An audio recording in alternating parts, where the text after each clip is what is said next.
A Filipino's love language is sacrificing their personal goals for the sake of their family's well-being. While other people can just tell their family they love them or give them gifts, Filipinos are taught that love looks like never talking back to your lolo, especially when he says something you disagree with. Love looks like defining your life choices by what your parents want, like your career. And sometimes love looks like leaving your family to go to another country. As Mulan was told, "You'll bring honor to us all." And for many Filipinos growing up, that can be a lot of pressure. But our parents often tell us when they were our age, things were much worse. At the same time, isn't that why they worked so hard and made as many sacrifices as they did? So we wouldn't have to go through what they did? So are we selfish for complaining, especially when many of us grow up in situations better than our parents or grandparents did? Is our duty as a Filipino to our families over ourselves? And what happens when we do choose ourselves over what our families want? I'm Safra Sandalo, and this is Breaking the Tabo,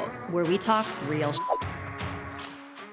So how did our parents and their parents become okay with making all of their sacrifices? Moving to a foreign country, becoming the head of the household when you're only 13, forgoing an education to work a job and keep food on the table. It boils down to our culture's values, like bahala na and utang na loob. Bahala na is the Filipino version of it is what it is, not to be confused with bahala ka sa buhay mo.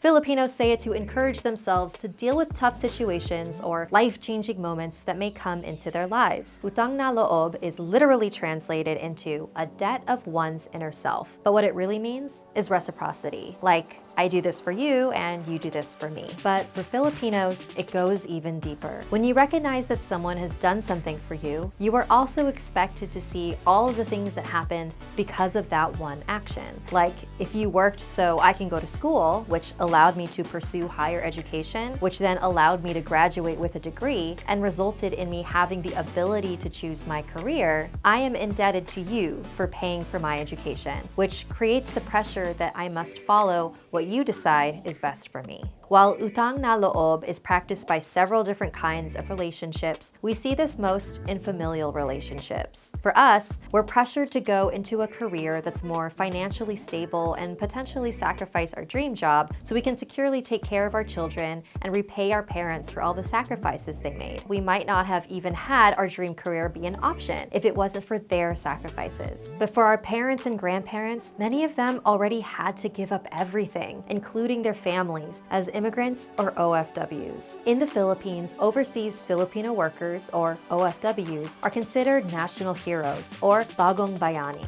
OFWs are contract workers that spend months or even years at a time working in a foreign country so they can earn money and send it back to the Philippines, making up 11% of the economy. There are national weeks dedicated to celebrating the return of these overseas workers and praising them for their sacrifices. After all, making a living in the Philippines itself isn't easy. The unemployment rate is almost twice as high in the Philippines than it is in the US, and the average salary is barely enough to cover the standard of living. Keeping in mind that in the Philippines, households are usually multi-generational and one family member is expected to also provide for their elders and their young ones. So it's necessary for Filipinos to make this sacrifice and go abroad. Utang Na Loob for the sake of providing a better life for our children and repaying our grandparents. However, what isn't often talked about is how OFWs are expected to deal with poor living conditions, discrimination from their bosses, as well as racism in their working countries, and the trauma of being separated from their families for such a long time. By just commending them on their sacrifice and for doing the right thing, we also pretend that there's no way we can fix these miserable conditions. Ultimately, being able to call out these working conditions is a privilege and comes with the cultural context we're seeing this action through. Every generation probably went through something their parents or their kids won't understand, because our actions affect the options our future generations have. Right now, for many Filipinos, sending their loved ones abroad is the only option they have for sustaining their families.